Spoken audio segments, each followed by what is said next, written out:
In part one, we talked about baselining and your team baselining and understanding various elements about your team.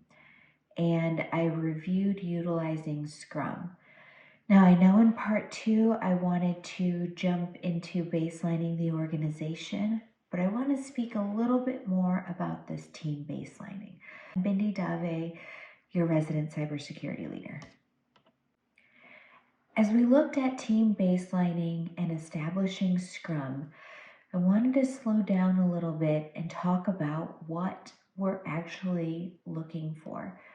In the first part of the video, we mentioned things like velocity and understanding your team's intake, mechanisms, and getting everything really into a single pane of view where if someone needs to get a hold of your team, what would it be about and how would they do it?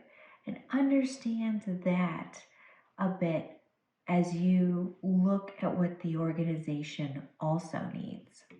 Let's talk about Scrum. Now, Scrum is a project management methodology. It is a very well-known framework, especially for software development.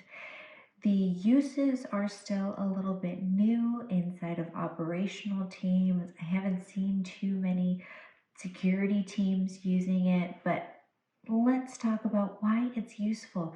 You don't have to wait for others to do it for you to start doing it. So it looks at your work in containers, which is called a sprint.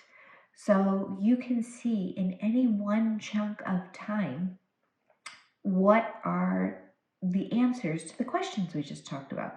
What would people ask from your team and how do they ask it?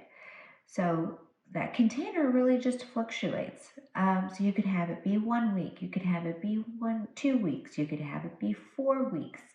I personally like 2 weeks, and I like to align it with the engineering teams and the development teams because those are going to be your largest stakeholders as we talk about the baselining your organization in a coming video.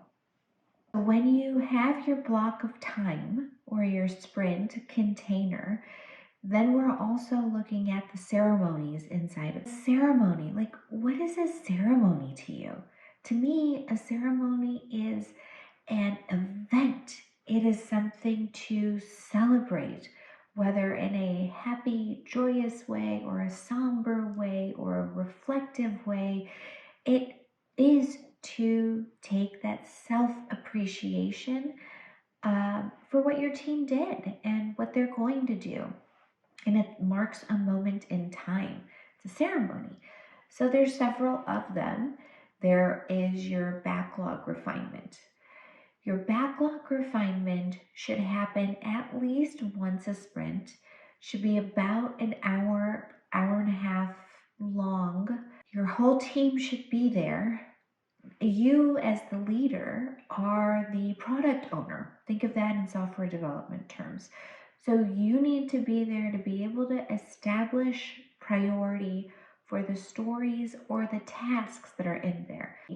So if your sprint goes from Wednesday to Wednesday and is 2 weeks, then do your backlog refinement the Tuesday before your new sprint starts. That helps keep things in priority order. Now, I like to sometimes look at future sprints too. So I'm going to put it in the container for the next sprint. It hasn't started. Okay, too, be flexible and do what works for you. It's agile. Iterate to make it great, but just start somewhere. Start where you can get that visibility and understand the work. Now, sprint planning, that is a celebration for my teams. You've done your backlog refinement and you go into sprint. You are saying, okay, we've refined all the work. We've prioritized it in the backlog. We've populated this sprint. Now you get to do some math calculation with your team. The product owner doesn't need to be there necessarily, but as leaders, like, try to be there, try to rally. If you're directly managing the team and you're not the manager of managers, then try to be there and celebrate that starting point with the team. So that's where you're going to go and look at all of your velocity points and say, how many points did we complete before? If you've never done this before, just start somewhere and take a wild, swing at it. How many people do you have? How many points is the work expected that we can accomplish within that container? So 2 weeks, for example. And then set your sprint goals, name your sprint, have it something fun. The team can be involved in this. Amazing alphas and bodacious bindies, although no one's ever called it that. But try something, right? And just get it started. And then you'll start getting data. Your velocity is, hey, your team planned to do 150 things, accomplished 550. So the next sprint, you say, hey, it's 550. Was it an anomaly? Try to do 300. And you see they're consistently delivering at 600. Now you can bring work in and prioritize it for the team because you understand what their throughput is. The most important meeting that I think there is the retrospective. Now, the culture of many organizations can be different. They may not like to do retrospectives because it might be, blaming someone or trying to hold someone accountable. Listen, y'all, it doesn't matter what it's called, fit in with the culture of your organization, but just do it. So, look back into that sprint period and say, what worked? What didn't work? And do I have ideas on making whatever didn't work better? Yes, you're still being professional, but you also be honest. You're designing the team that you want to work on as members of that team, but you're also supporting the team that you want to lead as the leader of the team. So use that retrospective to your advantage and try to, come up with ideas. Plan some things into the next sprint that change whatever that team identified so that you can try it out again. No decisions are permanent. Y'all, that's what it means to say iterate to make it great. You don't have to get locked in to something you don't quite know about yet. Just learn your way through. Start somewhere, and every 2 weeks, systematically, or whatever the duration of your sprint is, systematically go and say what worked, what could have gone better, ideas to fix it, and then actions. Take action. Action is what changes the landscape, not thoughts or feelings.